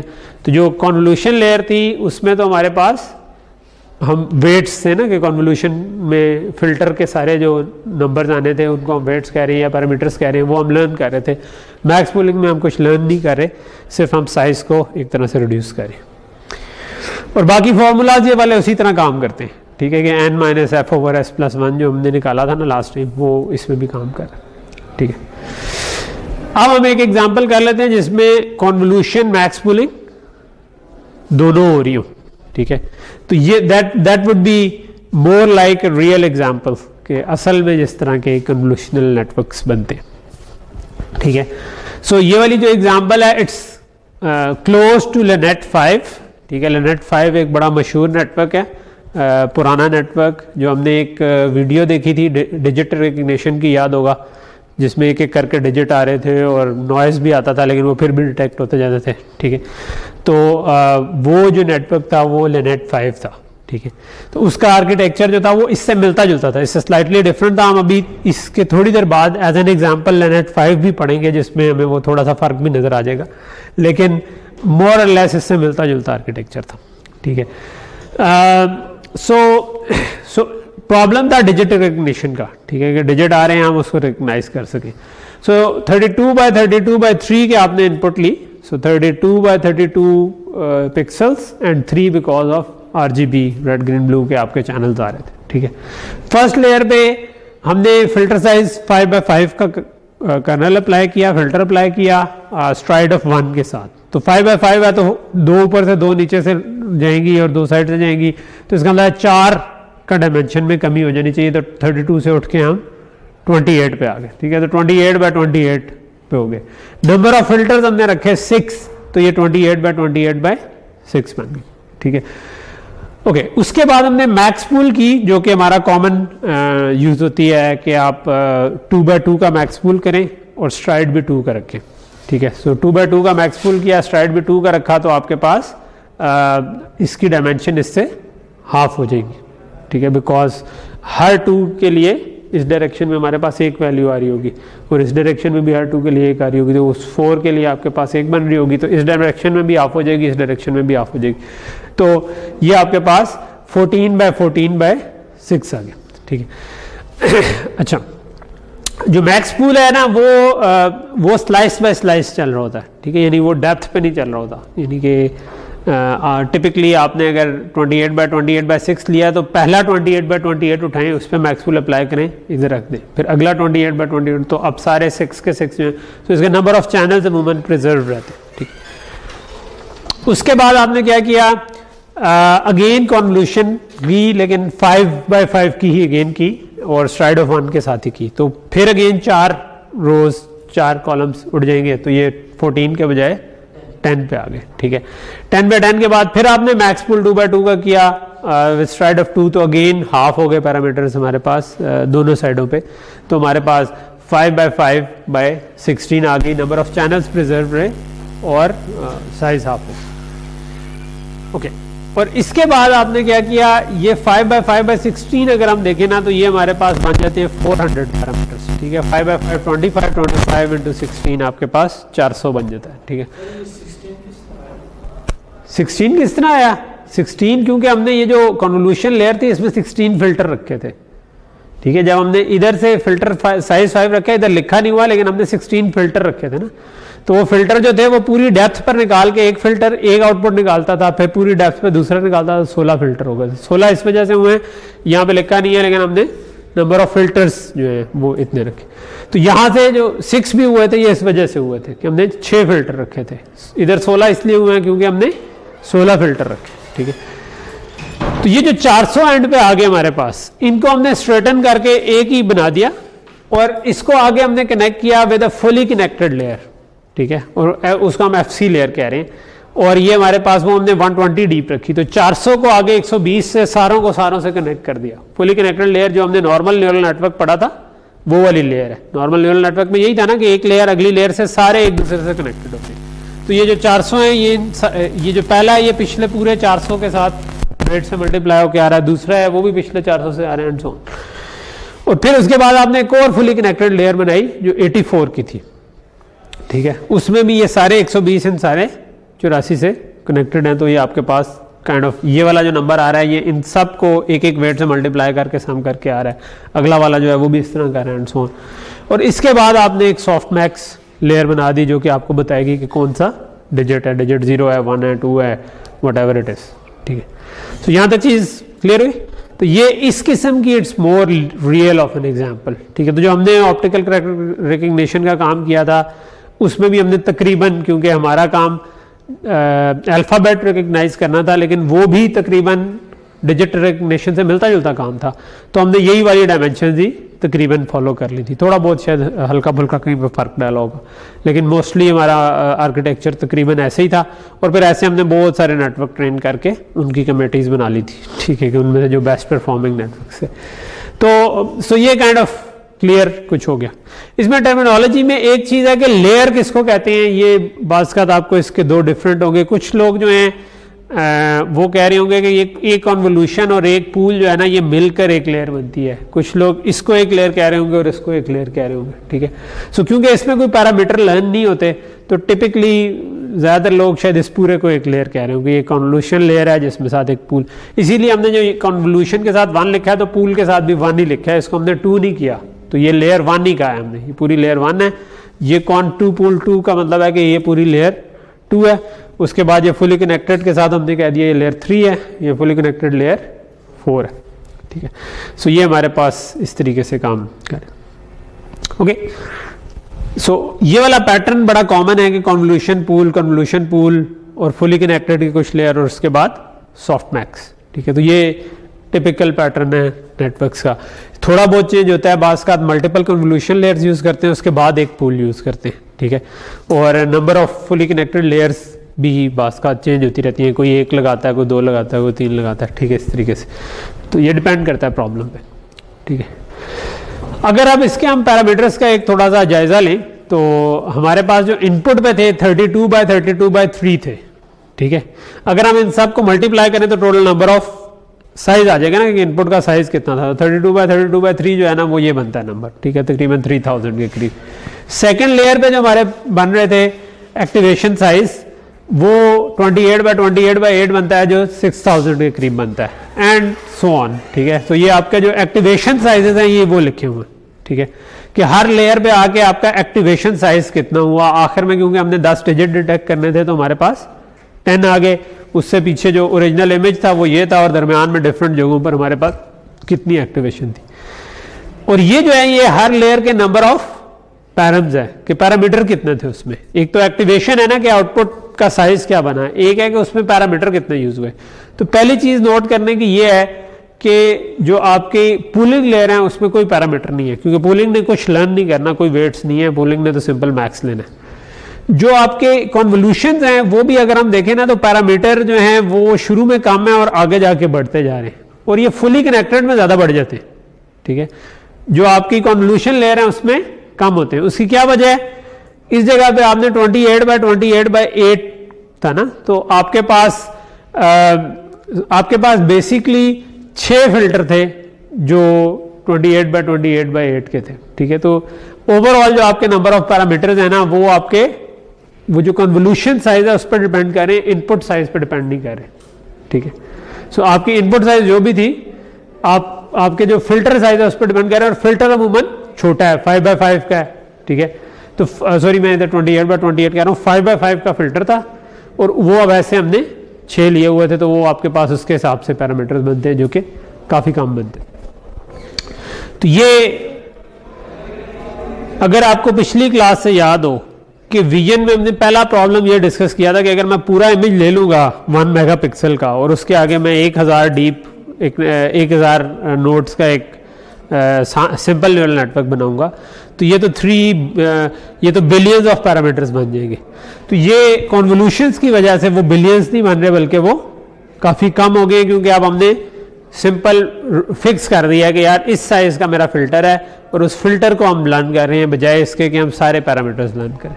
तो ये इस किस्म का तो एक पैटर्न जो हमें नजर आता है कि एक्टिवेशंस का साइज छोटा होता जाता है और आपके ये जो पैरामीटर्स हैं वो नीचे की तरफ बढ़ते जाते हैं, यानी हम फिल्टर साइज बढ़ाते जाते हैं इन अदर वर्ड्स। ओके, आखिरी चीज जो है before we go to examples of different convolution networks, वो है कि कन्वोल्यूशन क्यों यूज की। ठीक है, सो वो मैंने वैसे आपको थोड़ा सा अभी पिछली स्लाइड पर ही बता दिया। वो ये है कि अगर आपका ये जो एक नॉर्मल आप ये 32x32x3 को 28x28x6 में लेके गए जो अभी हमने एग्जांपल की, तो 3000 से 4000 पैरामीटर पे एक्टिवेशंस पे चले गए। अगर आप नॉर्मल इसको फुली कनेक्टेड नेटवर्क से अगर इसको कनेक्ट करते ना तो आपके नंबर ऑफ पैरामीटर्स बन जाते 14 मिलियन। ठीक है, बिकॉज हर एक ने सारों से वेट लेना था। उसके बजाय जब हमने इसके बजाय 5x5 का फिल्टर साइज रखा है और 6 आपने फिल्टर लिए हैं तो आपके टोटल 156 पैरामीटर्स बनते हैं, जो कि बहुत कम है एज कंपेयर टू। तो ये जो सबसे बड़ा कन्वोल्यूशन का फायदा है वो ये कि एक तो ये बहुत बड़ा फायदा है कि आपके पास नंबर ऑफ पैरामीटर्स रिड्यूस हो जाते हैं, जो कि जिससे आपका प्रॉब्लम क्या ये क्यों नहीं यूज करते। 14 मिलियन है ये ना, तो 14 मिलियन अगर आपने वेट्स लर्न करने हैं तो वो कंप्यूटेशनली उसकी कॉस्ट बहुत ज़्यादा है। ठीक है, तो आजकल के नेटवर्क में 14 मिलियन तो आप शायद कर लेंगे जीपीयू पे, लेकिन मसला ये है कि ये तो सिर्फ एक लेयर है। आपने तो थोड़ा सा डीप नेटवर्क बनाना होगा, तो आप ऐसी जब लेयर बढ़ाना शुरू करेंगे, एक अगर 500 और लगा दिया, 1000 और लगा दिया आगे, तो वो तो हजार टाइम्स आराम से मिलियन के 1000 टाइम्स बिलियन हो जाता है, और बिलियन के 1000 टाइम ट्रिलियन हो जाएगा। जो वो ये आपका जो है वो फिर फोत हो जाएगा हमारा कंप्यूटर। ठीक है, ओके। दूसरा जो है ना दूसरी जो कन्वोल्यूशन की अच्छी बात है वो ये है पैरामीटर शेयरिंग। कि आपने अगर इधर कोई चीज़ डिटेक्ट की है तो सेम पैरामीटर, तो इट्स वेरी लाइकली कि आपको सेम चीज़ किसी और जगह भी मिले तो आप वो भी डिटेक्ट करने में इंटरेस्टेड होंगे। यानी आपने अगर एक एज डिटेक्ट करना था तो अगर इधर करना था तो इधर भी हो सकता है आप करने में इंटरेस्टेड हो। तो बजाय इसके कि इधर मैं कोई और चीज़ लर्न कर रहा होता और इधर कोई और चीज़ लर्न कर रहा होता, एक ही फिल्टर लर्न करने का मतलब ये हो गया है कि मैं कोई ऐसी चीज़ लर्न कर रहा हूँ जो कि इमेज के डिफरेंट हिस्सों पे यूजफुल है। ठीक है, तो वो शायद उसको हम कहते हैं कि हम पैरामीटर एक तरह के शेयर कर रहे हैं। ठीक है, तो इससे कोई फर्क नहीं पड़ता कि आपने किधर से वो चीज़ डिटेक्ट की। या आखिरी लेवल पे जब हम आते हैं तो बिल्ली चाहे इधर हो चाहे बिल्ली इधर हो, अगर हमने कैट डिटेक्ट करनी है तो हमें इससे फर्क नहीं पड़ता ना। हम कह रहे हैं कि वही फीचर अगर मैं थोड़ा सा साइड पे भी हो जाए तो मुझे स्टिल मिल जाना चाहिए। तो इसको हम बाज़ बोलते हैं ट्रांसलेशन इन वेरिएंस। ट्रांसलेशन होता है कि मूव करना लाइन पे किसी जगह पे। तो ट्रांसलेट अगर कोई इमेज हो जाए एक जगह से दूसरी जगह पे, स्टिल आपको आपका नेटवर्क को वैसे ही परफॉर्म करना चाहिए। तो ये बिल्ट इन है एक तरह से इसके अंदर, क्योंकि हम लर्निंग कन्वोल्यूशन कर रहे हैं, वो पूरे इमेज पे अप्लाई होनी है, तो वो जिधर भी उसको वो फीचर मिलेगा वो उठाकर मुझे 1 दे देगा। ठीक है, उस जगह तो ये चीज़ कहलाती है। तो ये एक इम्पॉर्टेंट इसके अंदर स्ट्रेंथ है जिसकी वजह से कन्वोल्यूशन अच्छा काम करती। दूसरा स्पार्सिटी ऑफ कनेक्शन है कि आपकी जो एक इनपुट है ना वो अपने इर्द गिर्द पे डिपेंड कर रही होती है, ज़्यादा दूर की चीज़ों पे इतना डिपेंड नहीं कर रही होती, क्योंकि आप इसी जगह पे ये वाला फिल्टर जिधर अप्लाई करेंगे वो उस पर डिपेंड कर रहा है ना फिल्टर। तो यहाँ पे जो आ रहा है वो एक डिफरेंट चीज़ डिटेक्ट होगी, यहाँ पर आ रहा है वो डिफरेंट होगी। तो ये यानी एक चीज़ को निकालने के लिए आप पूरे इमेज को नहीं देखते बल्कि उसकी विसिनिटी को देखते हैं। ठीक है, जो कि ज़्यादा नेचुरल है कि हमने भी कोई चीज़ देखनी हो तो एक बंदा देखना है कि भाई कौन है, कोई बंदा बैठा है कि नहीं बैठा, और वो बंदा है तो वो कौन है, मैं चेक करना हो कि भाई उस्मान आ जाए कि नहीं, तो मैं देखूंगा, एक नज़र मारूंगा, तो मैं एक लोकेलिटी में देख रहा हूँ कि यार इधर उस्मान बैठा हुआ। ठीक है, तो उस्मान और मतलब उस लोकेलिटी में का फ़ायदा हो जाता है कि बजाय ये कि मुझे जो पूरा इधर से इधर तक नज़र आ रहा है उन सब को मेरी आंखें प्रोसेस कर रही हूँ कि यार कि जहाँ जहाँ हर पिक्सल पे जाके उस्मान डिटेक्शन लगे, ठीक है, उसके बजाय मैं एक विसिनिटी पे लगाना चाहूँगा। सो यहाँ तक अब आपको किसी हद तक पूरा कन्वोल्यूशनल नेटवर्क का वो समझ आ गई। अब होता यही है कि फिर लेट से हमने क्या डिटेक्शन करनी थी, तो आप एक इमेज लेंगे और उसके हम उसको डिफरेंट लेयर ऑफ फिल्टर से गुजारते जाएंगे, फिल्टर्स प्लस मैक्स पूलिंग, और आखिर में कुछ फुली कनेक्टेड लेयर होंगी, और फिर हम उनका लॉस कैसे निकालेंगे, या जो कॉस्ट फंक्शन था कि आप जो आपकी आउटपुट आएगी उसको आप जो आपके पास गिवन आउटपुट होगी कि बिल्ली थी कि नहीं, इमेज असल में बिल्ली था कि नहीं, उससे आप डिफरेंस लेंगे, ठीक है, जो भी लॉस फंक्शन यूज़ करेंगे, और आप देखेंगे कि यार कितनी गलत आ रही है, और उनकी एवरेज ले लेंगे ओवरऑल ट्रेनिंग सेट, और उसको यूज़ करते हुए आप ग्रेडियंट डिसेंट या कोई और ऐसा एल्गोरिदम ग्रेडियंट डिसेंट टाइप का लगाकर नेटवर्क को ट्रेन कर देंगे कि वो कहते हैं बेस्ट वेट्स कैलकुलेट करे जो कि ये काम बेहतरीन तरीके से कर लें। तो टिपिकली हम कन्वोल्यूशनल नेटवर्क में इस तरह का आर्किटेक्चर बनाते हैं, और फिर कोई आजकल तो हम अमूमन टेंसर फ्लो या इस किस्म का कोई और टूल यूज़ करके सिंपली नेटवर्क की लेयर्स का साइज ही बता रहे होते हैं कि ठीक है, ये जो इनको हम कहते होते हैं हाइपर पैराम्स, ठीक है, हाइपर पैरामीटर्स। सो एक हमारे पैरामीटर्स हैं, ये जो वेट्स आ रहे हैं ये तो उसने खुद लर्न करने हैं। हाइपर पैरामीटर्स ये हैं कि अच्छा फिल्टर कितने रखने हैं, स्ट्राइड कितनी रखनी है, पैडिंग कितनी रखनी है, क्लेयर्स कितनी बनानी है, तो ये कहलाते हैं हाइपर पैरामीटर्स। तो हम अमूमन हाइपर पैरामीटर्स दे रहे होते हैं, और बाकी का काम वो लाइब्रेरी खुद ब खुद कर लेती है, और उससे गलतियाँ होने का भी कम चांस होता है, ठीक है। ओके जी, so at least you have a very good idea of now कि कन्वोल्यूशनल न्यूरल नेटवर्क्स होते क्या, ठीक है।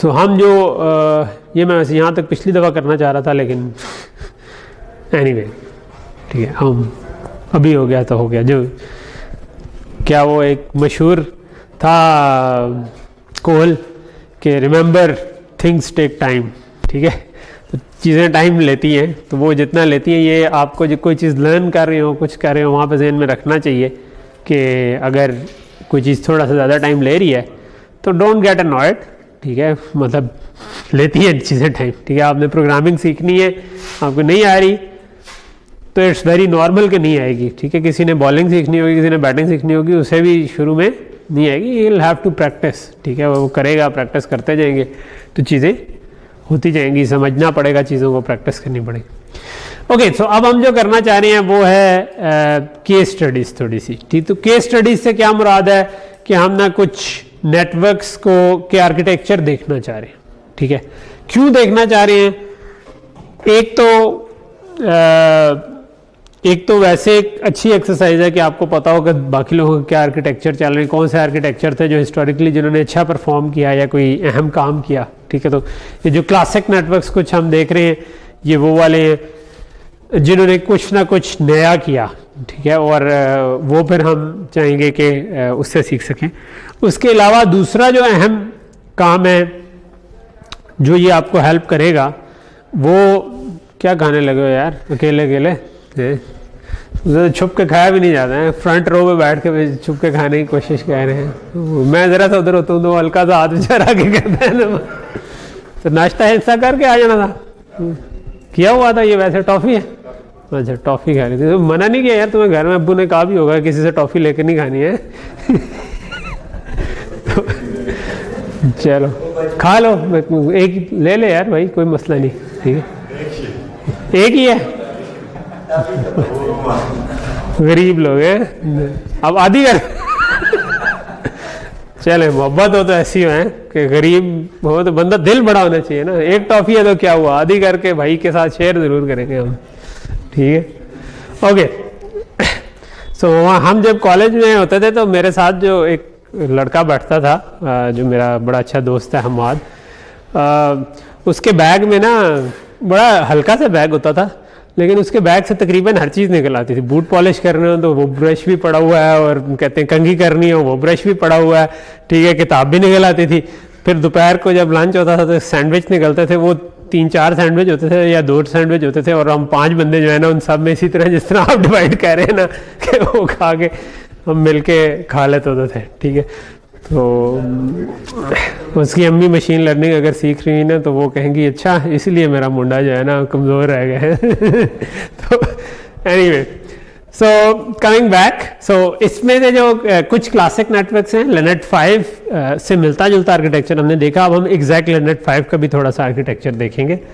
AlexNet है, ये ImageNet के कंपटीशन में जिसने कन्वोल्यूशनल नेटवर्क्स को असल में समझे कि दोबारा स्पार्क दिया वो ये था, ठीक है। VGG जो है ये कोर काइंड ऑफ नेटवर्क है जो कि थोड़ा सा जो एक तरह से ये तो कुछ वैसे डिज़ाइन थे, इसमें थोड़ा सा एक तरह का स्ट्रक्चर ऐसा आ गया जो कि हमारे लिए इंटरेस्टिंग है, जो हम समझना चाहेंगे। ResNet जो है वो ज़रा डीप नेटवर्क है, यानी कि 152 डीप लेयर है उसकी, ठीक है। तो उनको कैसे हल किया उसने कि ज़्यादा डीप जाने का क्या तरीका होगा, तो वो इधर एक इंटरेस्टिंग चीज़ होगी। इंसेप्शन जो है ये गूगल नेट भी कहलाता है, तो ये गूगल वालों का एक नेटवर्क है और इसमें एक इंसेप्शन लेयर बीच में आ जाती है, वो हम समझना चाहेंगे कि वो क्या होती है। तो लेट्स सी कि आज हम इनमें से सारी कर पाते हैं कि नहीं कर पाते, ठीक है। सो क्लासिक नेटवर्क्स में आए तो LANet 5 जो कि जिससे मिलता जुलता हमने स्ट्रक्चर अभी देख लिया था, तो अब हम देख लेते हैं कि असल में क्या हुआ जो हमने देखा था और इसमें थोड़ा सा ही फ़र्क आपको नज़र आएगा। तो वो फ़र्क क्या है? पहली चीज़ ये है कि 32x32x3 नहीं है, उन्होंने ग्रे स्केल इमेजेस पे किया था। इसमें अमूमन डिजिट रिकग्निशन पे कलर से कोई ख़ास फ़र्क नहीं पड़ता, इसलिए यहाँ पर 1 था। पहली लेयर ठीक थी, लेकिन उस ज़माने में मैक्स पूल ज़्यादा यूज़ नहीं होती थी, एवरेज पूल ज़्यादा होती थी, तो उन्होंने इधर पूलिंग लेयर में फ़र्क है, ठीक है। तो हमने जब पीछे एग्जांपल की थी तो हमने मैक्स पूल यूज़ किया था, ये एवरेज पूल है।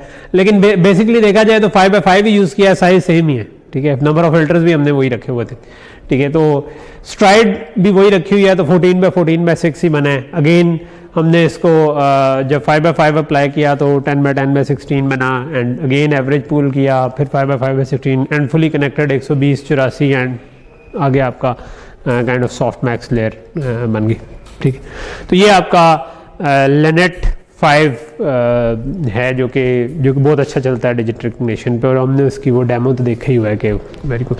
ये यूज़ हुआ था आई थिंक ये अर्ली 90s का है, क्योंकि जो इसका पेपर है आई गेस वो 98 का है जहाँ तक मुझे याद पड़ता है, ठीक है। ये 1998 का है और ये मेरा ख्याल है कि one of most cited papers में से होगा, ठीक है। और ये यॉन लेकॉन, मैंने 3 नाम आपको बताया थे, यॉन लेकॉन, बेंजियो और जेफ हिंटन, ये तीनों को जिनको ट्यूरिंग प्राइज़ मिला है लास्ट ईयर मेरा ख्याल है वो। तो ये एक तरह से मेरे ख्याल में ये वो था जो पहला था प्रॉपर कन्वोल्यूशन नेटवर्क जो कि आपका जिसने की। और इसकी जो यूजेज था वो ये था कि जो आपके पे ऑर्डर्स और पोस्टल कोड्स वगैरह को मेरा ख्याल है कि ये उनको पढ़ने के लिए ये काफ़ी फिर यूज़ हुआ, ठीक है। AT&T में वो लोग होते थे। अच्छा, इसमें अगर हम देखें तो ओवरऑल 60,000 पैरामीटर्स बनते हैं। अगर हम इसके पैरामीटर्स निकालें ना, जो वेट्स हमने लर्न करने हैं वो 60,000 है। और अगेन वो वाला हमें फॉर्मेट नज़र आता है कि आपकी हाइट और विड्थ जो है वो कम होती जा रही है आगे जाके, लेकिन डेप्थ बढ़ती जा रही है। नंबर ऑफ चैनल्स जो थे वो शुरू में 1 था और वो आगे जाके बढ़ते जा रहे, ठीक है। ये कुछ ज़्यादा ही ऊंचा है, इसको ज़रूर से नीचे ना कर दो। आवाज़ में कोई खड़खड़ तो नहीं आ रही थी जब मैं, चलो यहाँ पे लगा, ठीक। हाँ, आप कुछ 5 नहीं 6 की है। 5x5 उनकी डायमेंशन है, 5x5 उसका साइज है, लेकिन ऐसे फिल्टर 6 अप्लाई किए, ठीक है। तो नंबर ऑफ फिल्टर्स एक अलग चीज़ है और फिल्टर साइज एक अलग चीज़ है, ठीक है। तो ये फिल्टर साइज है। अच्छा, उस ज़माने में टिपिकली जो है ना पैडिंग का रुझान नहीं था, ठीक है। और ये सारी सेम कन्वोल्यूशन यूज़ हुई है, यानी कि सारों में पैडिंग 0 अप्लाई हुई है, ठीक है। टॉफ़ी खा लो, बातें ना करो यार, ठीक है। टॉफ़ी के टेस्ट के ऊपर भी डिस्कशन कि जी कैसी है, सही है, तो ये तो सही नहीं है, ओके। अच्छा, दूसरा एक फ़र्क ये था कि आजकल अगर आप यूज़ करें तो रेक्टिफाइड लीनियर यूज़ होगा टिपिकली, तो उस वक्त जो है सिग्मोइड और 10H linearity non linearity use हो रही थी, ठीक है। और एक और उन्होंने ये भी काम किया हुआ था कि उन्होंने काइंड ऑफ ये पूलिंग के बाद भी नॉन लिनियरिटी यूज़ की हुई थी, ठीक है, जो कि टिपिकली हम अब यूज़ नहीं करते, ठीक है। तो ये कुछ चीज़ें फ़र्क थी। तो ये 19 अच्छा नीचे लिखी हुई है डेट, तो ये आपका जो पेपर का नाम नीचे लिखा हुआ है, स्लाइड्स मैंने आपसे शेयर की हुई हैं। तो इट्स अ गुड आइडिया कि ये जो सारे नेटवर्क्स हैं ना, इनके साथ जो पेपर्स हैं इनको जस्ट वैसे एक थोड़ा स्किम करके देखें और समझने की कोशिश करें। ये फ्रीली अवेलेबल होंगे, आप डाउनलोड करेंगे तो मेरा ख्याल है मिल जाएगा, क्योंकि ये तो काफ़ी पॉपुलर पुराना पेपर है। इसमें इन्होंने थोड़ा सा और भी काम किए हुए थे, क्योंकि उस वक्त प्रोसेसर थोड़े कमज़ोर थे, तो कुछ चीज़ों में फर्दर ऑप्टिमाइजेशन की हुई थी। तो इसके सारे सेक्शन शायद पढ़ने, कुछ जो चीज़ें हैं जो आज ज़रूरत नहीं है वो स्किप भी की जा सकती हैं। तो मेनली सेक्शन 2 और 3 जो चैप्टर इसके होंगे ना इस पेपर के, वो आप अगर पढ़ें तो आपको काइंड ऑफ पूरा आर्किटेक्चर समझ आ जाएगा, ठीक है। सो यहाँ तक कुछ चीज़ क्लियर हो गई, ठीक है। अच्छा, उसके बाद जो दूसरा है जो वो एलेक्स नेट कहलाता है, ठीक है। ये एलेक्स क्रिंजेस्की, आई थिंक मैंने अगर इस नाम का कत्ल नहीं किया तो क्रिंजेस्की जो है यही बनता है, ठीक है। इसका पेपर है, I think he was a student of Jeff Hinton, जो दूसरा नाम है जो मैंने लिया, और ये इमेज नेट के ऊपर उन्होंने अप्लाई किया था, और ये 2012 का है। और उधर जो मैंने आपको पहले भी 2-3 दफ़ा बता चुका हूँ कि फिर इमेज नेट पे इसकी इतनी अच्छी परफॉर्मेंस थी कि सारी फिर दुनिया की नज़रें जो हैं वो कन्वोल्यूशनल न्यूरल नेटवर्क्स पे आ गई कि यार इसको अब और प्रॉब्लम्स पे भी इस्तेमाल करना शुरू करते हैं, ठीक है। और उसके बाद फिर एक स्पाइक आ गई और दुनिया में ही मशीन लर्निंग हो गई, बल्ले बल्ले हो गई तो सारे लोग जो हैं अब वो उस तरफ किसी तरह चले गए। तो इसमें क्या आर्किटेक्चर था, इसमें आप देखें थोड़ा सा बड़े साइज़ है, 227x227x3 का इनपुट इमेज था। तो इसमें RGB चैनल यूज़ हो रहे हैं। जो पहले लेयर है उसमें 11x11 साइज़ के फ़िल्टर अप्लाई हुए, और ऐसे 96 फ़िल्टर्स थे, ठीक है। सो आपको लास्ट डायमेंशन से पता चल रहा है कि कितने नंबर ऑफ फ़िल्टर्स थे। स्ट्राइड 4 की रखी, ठीक है। तो अभी तक हम स्ट्राइड 1 और 2 तो डिस्कस कर रहे थे, लेकिन इसमें स्ट्राइड शुरू में ज़्यादा रखी। उसकी एक वजह यह भी होती है कि शुरू में आपके पास इमेज होता है ज़्यादा बड़ा, ठीक है, और उस पर आपको कंप्यूटेशनल कॉस्ट ज़्यादा पड़ रही होती है, तो आप अमूमन फिर वहाँ पर ज़्यादा की स्ट्राइड यूज़ कर लेते हैं, और फिर बाद में आप स्ट्राइड को कम करते जाते हैं जैसे आपका साइज़, क्योंकि आगे फिर अब आपको कंप्यूटेशन सस्ती पड़ना शुरू हो जाती है, ठीक। तो 11x11 with STRIDE of 4 use किया। तो क्योंकि स्ट्राइड ऑफ 4 यूज़ किया तो सीधी 227 से उठाकर 55 पे आ गए, ठीक है। तो रिडक्शन आपकी तकरीबन जो आपकी 4 का स्ट्राइड यूज़ किया तो 4 टाइम्स की रिडक्शन हो गई, और कुछ पैडिंग ना यूज़ करने की वजह से आपकी रिडक्शन हो गई, ठीक है। अच्छा, उसके बाद आपकी मैक्स पूल लेयर आई, तो ये इससे हाफ हो गया विद स्ट्राइड ऑफ 2, ठीक है। तो ये आपकी मैक्स पूल लेयर आई, लेकिन अब इसमें आपके नंबर ऑफ चैनल्स देखें तो चेंज नहीं हुआ। उसके बाद 5x5 की सेम साइज की कन्वोल्यूशन 256 फिल्टर। तो अब अगेन आप देखेंगे जो नंबर ऑफ फिल्टर थे वो पहले 96 थे, इस दफ़ा 256 हो गए, ठीक है। तो आपकी डेप्थ बढ़ती जा रही है, साइज छोटा होता जा रहा है, ठीक है। सो कोफ्ता बनाने से पहले हम नूडल्स काइंड ऑफ बना रहे हैं, ठीक है। सो ये हमारे पास लंबाई में बढ़ते जा रहे हैं, ठीक है। उसके बाद आपने क्या किया, अगेन मैक्स पूल किया तो 13x13 हो गया, इससे हाफ हो गया, तो 13x13 हो गया। फिर आपने 13x13 पे 384 फिल्टर्स लगाए, ठीक है, और यानी अगेन इससे हमने बढ़ा दिए, 256 से 384 पे चले गए। फिर 13x13 सेम आपके 3x3 की कन्वोल्यूशन थी, 13x13 कह रहा हूँ, तो 13x13 तो उसकी डायमेंशन है, तो सेम है, यानी इसका अंदर इस पर पैडिंग अप्लाई करके हमने सेम कन्वोल्यूशन अप्लाई की। फिर आपने दोबारा सेम कन्वोल्यूशन अप्लाई की और दोबारा 384 कर्नल्स किए, फिर 256 किए, फिर आपने 3x3 विद स्ट्राइड ऑफ 2 किया तो 13 से आप 6 पे आ गए, ठीक है। तो ये अब आपका साइज़ छोटा बन गया, ये 9216 बन जाते हैं अगर आप इनको मल्टीप्लाई करें। इनको हमने फुली कनेक्टेड लेयर बना के उसके आगे 2 और 4K की फुली कनेक्टेड लेयर्स लगाई और फिर सॉफ्ट मैक्स लगाया। तो 1998 से 2012 तक, ठीक है, आपके तकरीबन 14 साल हो गए। तो 14 साल में कंप्यूटेशन इतनी तगड़ी हो गई हुई थी कि ये आपके पूरे के पूरे कह लें कि इतने ज़्यादा पैरामीटर्स बढ़ गए। तो इसमें जो उसमें 60K थे, इसमें 60 मिलियन के करीब पैरामीटर्स बनते, ठीक है, जो कि उन्होंने किए। इसको कह सकते हैं कि ये सिमिलर टू नेट है, मगर ये साइज़ में काफ़ी बड़ा है। एक तो पहले ये चीज़ नोट करने वाली है। दूसरा ये कि इसमें रेल्यू नॉन लिनियरिटी यूज़ हुई थी, उसमें उन्होंने 10H यूज़ की हुई थी। इसका भी अगेन पेपर अवेलेबल है। वो पेपर आप अगर पढ़ेंगे तो ये ईजियर टू रीड पेपर है दूसरे की निस्बत, ठीक है, क्योंकि उसमें कुछ फर्दर चीज़ें थी जो उन्होंने डिस्कस की हुई थी, इसमें ज़रा वो कम है, ठीक है। इसमें इन्होंने एक काम और किया हुआ था जो कि मल्टीपल, उस वक्त अभी आज के दौर में ना GPUs के ऊपर लेके जाना आसान है, ठीक है, और कह लें कि आपके पास सपोर्ट ऑलरेडी है, वो खुद ब खुद GPU के ऊपर मैप हो जाती हैं, और वेट अगर आपने डिफरेंट मशीन्स पर डिस्ट्रीब्यूट करना है उसकी सपोर्ट भी काफ़ी बेहतर हो गई हुई है। तो उन्होंने उस वक्त 2 GPUs पे ट्रेन करने के लिए उसमें जो टेक्निक्स यूज़ की हुई थी वो भी डिस्कस की हुई हैं, जो कि अब स्किप की जा सकती, ठीक है, अभी हमें क्योंकि आजकल के दौर में अब वो उसकी ज़रूरत नहीं रही। एक और उन्होंने चीज़ यूज़ की हुई थी जिसको लोकल रिस्पांस नॉर्मलाइजेशन कहते हैं, जो कि अगेन आजकल यूज़ नहीं होती, लेकिन वो ये था कि जो आपकी ये 13x13x256 की लट से लेयर है, तो हर लेयर पे ना जो उनकी डेप्थ बनती है ना, उस डेप्थ पे भी ना यानी आप इस डायरेक्शन में चले जाएं तो इसको भी नॉर्मलाइज किया हुआ था, ठीक है, कि इसमें भी आपके जो मैक्सिमम आ रहा है उससे काइंड ऑफ डिवाइड करके आपने एक तरह से नॉर्मलाइज कर लिया था इसकी आउटपुट को। लेकिन ये फ्यूचर में जो लोगों ने बनाए हैं उसमें देखा है लोगों ने कि इससे ज़्यादा फ़र्क नहीं पड़ता, तो इसलिए आजकल जो नए नेटवर्क्स हैं उसमें आपको ये वाली पार्ट नज़र नहीं आएगा, इसीलिए हमने ये पढ़ा भी नहीं है, ठीक है। ओके, सो अगेन ये पेपर, इस पे आप नज़र मार सकते हैं, ठीक है।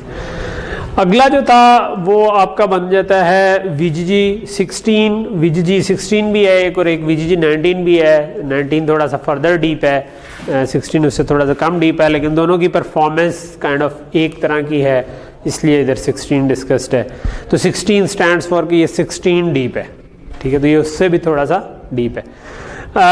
जो इसकी खास बात है वो ये कि इसमें ना चीज़ों को ना बड़ा सिंप्लीफाइड स्ट्रक्चर लेकर चला है, और उस सिंप्लीफाइड स्ट्रक्चर में ना एक तरतीब से आप समझो कि साइज़ बढ़ाया है, बजाय इसके कि पिछले वाले में तो आपको वो नंबर थोड़े रैंडम लग रहे होंगे कि अच्छा आप 256 हो गया तो आप 384 क्यों हो गया, 385 क्यों नहीं हुआ, ठीक है। तो अब मशीन लर्निंग में काफ़ी सारी रिसर्च ये भी है कि ये कैसे बनाएं, ठीक है, और ये यानी आप लोगों के मे बी आप आगे मास्टर्स वगैरह कोई करना चाहे तो उसमें आपका एक एरिया हो सकता है कि ये हम कैसे बढ़ाएं, ठीक है, इसका साइज़ ओवरऑल, उसका कोई मेथोडिकल तरीके क्या होने चाहिए, ठीक है, क्योंकि आई स्टिल थिंक कि दिमाग हमारा इस तरह काम नहीं करता। दिमाग है तो ये न्यूरल नेटवर्क, दिमाग में कुछ और साइंस लगी हुई है, ठीक है। तो दिमाग जो है ना उसमें ये चीज़ भी होती है कि हमारे सिनेप्सेस होते हैं जो ना, जो कनेक्शन होते हैं वो रन टाइम पे चेंज भी हो रहे होते हैं, ठीक है, यानी कि वो नए कनेक्शंस बन जाते हैं, पुराने कनेक्शन ख़त्म भी हो जाते हैं, तो इस किस्म की चीज़ भी चल रही होती है। तो मुझे लगता है कि इधर शायद मेरे जहन में जो एक ज़माने में आइडिया था जब मैं इस पर काम कर रहा था, लेकिन मुझे उस पर कभी टाइम नहीं मिला, वो ये है कि हम इस नेटवर्क को ऑब्ज़र्व करने के लिए भी एक नेटवर्क बनाने होना चाहिए, ठीक है, कि जो नेटवर्क की लर्निंग को देखे और उसमें से जो अननेसेसरी चीज़ें हैं उनको रिमूव कर सके, कि एक डीप नेटवर्क है तो उसका साइज़ फिर रिड्यूस कर सके ओवर द लर्निंग प्रोसेस के, यार ये वाला जो है डेप्थ इसको कम किया जा सकता है, इसको बढ़ाया जा सकता है, यानी वो सब कंपोनेंट्स को किसी तरह देख सके और उसको ट्रेन कर सके। लेकिन अभी तक मुझे कोई ऐसा नज़र नहीं आया जो ये काम कर रहा हो सकता है कि इन लेक्चर्स के बाद कोई आगे हो, तो आई एम नॉट श्योर। मैंने पेपर्स आजकल के नए नहीं पढ़े, क्योंकि टिपिकली होता ये है कि जब आप किसी नई चीज़ को इम्प्लीमेंट करने जाते हैं ना, कोई भी प्रोजेक्ट पे आप कभी भी जाएं तो उसका स्टार्ट इसी तरह होता है कि डू अ लिटरेचर सर्वे, देखें कि इस वक्त लोगों ने क्या इम्प्लीमेंट किया हुआ है, ठीक है। स्पेशली इस डोमेन में तो लोगों ने अपने सोर्स कोड भी दिए होते हैं, ठीक है, ना सिर्फ उन्होंने पेपर पब्लिश किए होते हैं बल्कि उन्होंने अक्सर अपने सोर्स कोड भी दिए होते हैं। तो this gives you a very good starting point कि आप यार इसी पे चला लें पहले, ठीक है।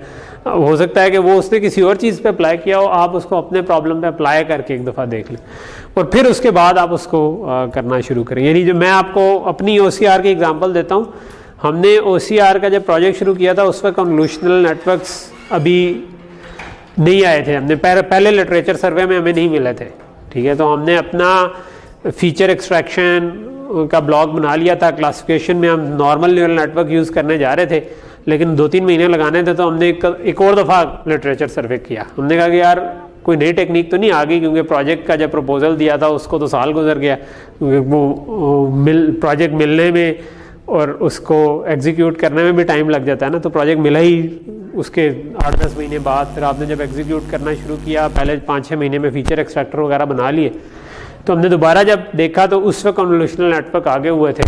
तो आप जब पेपर देखते हैं ना, रिसर्च पेपर, तो रिसर्च पेपर में 2-3 चीज़ें देखने वाली होती है कि कितना साइटेड है, ठीक है। साइटेड का मतलब है कि और लोगों ने अपने रेफरेंसेस में उसको अगर कोट किया हो तो इसको हम कहते हैं साइटेशन, ठीक है।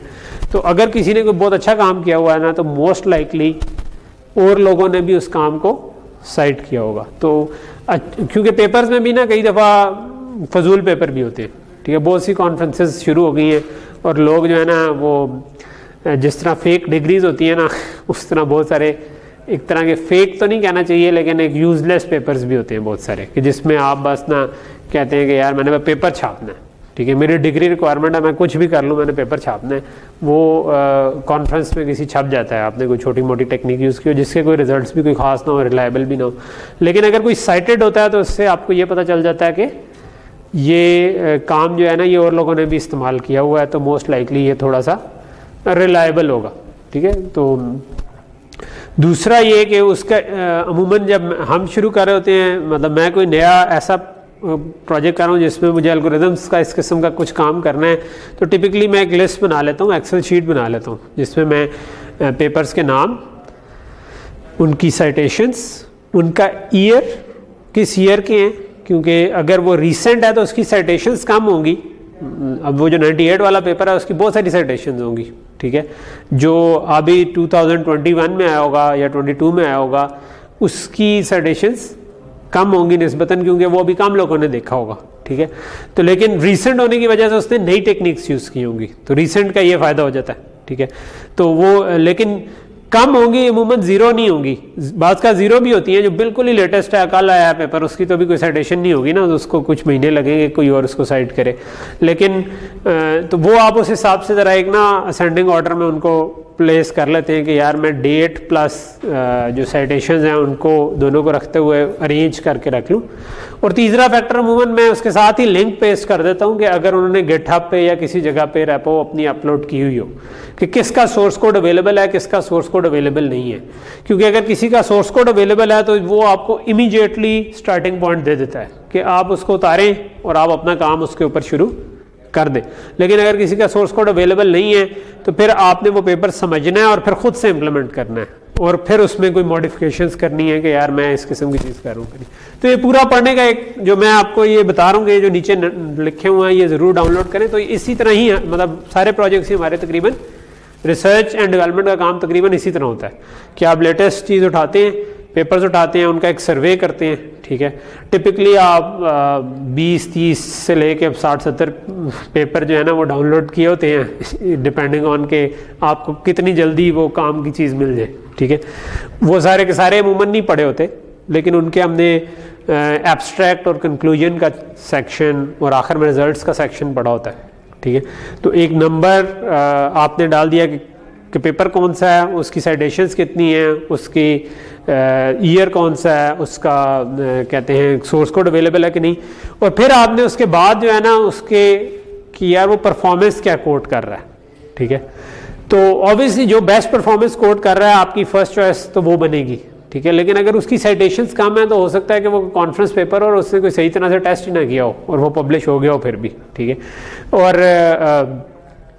तो ये वाला काम है। फिर अगर सोर्स कोड अवेलेबल नहीं है तो फिर आप थोड़े से निचले वाले वेरिएंट पे जिसका सोर्स कोड अवेलेबल है उसको स्टार्टिंग पॉइंट बनाते हैं और उस वाले पेपर को उससे आइडियाज एक्सट्रैक्ट करके वो इसमें डिप्लॉय करने की कोशिश करते हैं, ठीक है। तो टिपिकली इस तरीके से काम चल रहा होता है, ठीक है।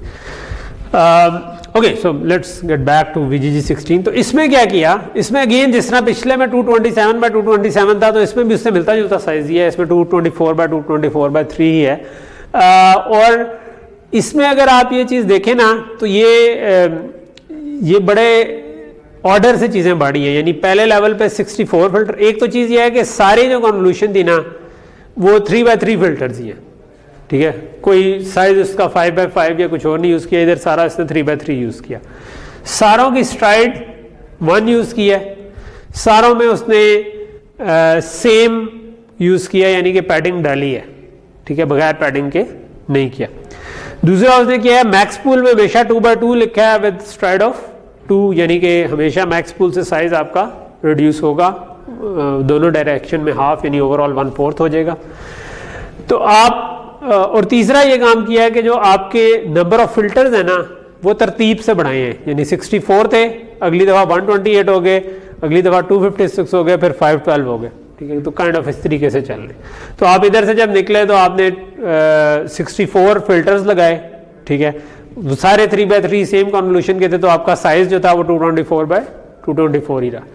फिर आपने पूल किया तो साइज आधा हो गया, 112/112 हो गया, 64 उसी तरह रहा। फिर आपने 128 की कन्वोल्यूशन की तो अब आपके पास 128 आउटपुट साइज हो गया, लेकिन आपका साइज सेम ही रहा क्योंकि हमने कहा कि हमेशा उसने पैडिंग डाली हुई है। फिर आपने उसको हाफ किया तो 56 आ गया, ठीक है, और 56 आ गया, वो 128 था, फिर आपने एक कन्वोल्यूशन लेयर लगाई, उसको 256 कर दिया, ठीक है। फिर आपने पूल किया तो वो 28 हाफ हो गया, ठीक है।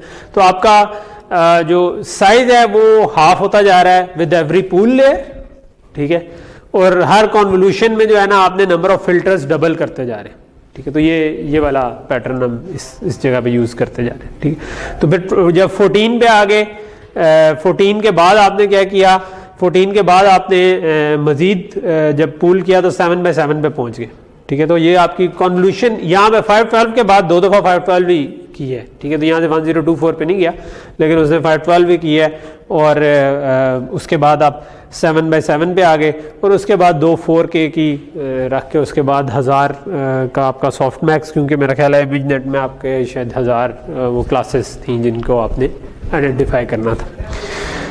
सो जो इसमें ये जो इसकी ख़ास बात है कि इसका जो इंक्रीज़ होने का पैटर्न है ना तो वो बड़ा ऑर्डर्ड किस्म का है, ठीक है। और ये इसको यूज़ करते हुए आप ना इसके रूल्स कुछ बना सकते हैं कि जो मैं जो नेटवर्क बनाऊंगा वो इस तरह से बढ़े, ठीक है। तो इसको जनरलाइज कर सकते हैं ज़्यादा डीपर के लिए और इस तरह की चीज़ों। इसके तकरीबन 138 मिलियन काइंड ऑफ पैरामीटर्स बनते हैं अगर आप इनको। मज़े का जो है ना वो होता है जो जिसकी परफॉर्मेंस बेस्ट हो, ठीक है। मज़े का इससे नहीं ताल्लुक़ के क्या आपने साइज़ रखे थे। जो बेस्ट नेटवर्क है वो है जो डाटा सेट पे बेहतरीन परफॉर्म करेगा। अगर ये बेहतरीन परफॉर्म करे तो ये मज़े का है, ठीक है। अगर कोई और बेहतरीन परफॉर्म करे तो वो मज़े का, ठीक है। तो ऑब्वियसली ये 2015 का है, तो इस पे थोड़ा सा वो स्ट्रक्चर वो 2012 के बाद जो फर्दर एक तरह का स्ट्रक्चर्ड होना चीज़ें शुरू हुई ये उनमें आ गया, ठीक। अच्छा, इससे अगले हैं रेजिजुअल नेटवर्क्स जिनको रेजनेट्स कहते हैं, ठीक है। तो ये एक नया आइडिया लेकर आए, ठीक है।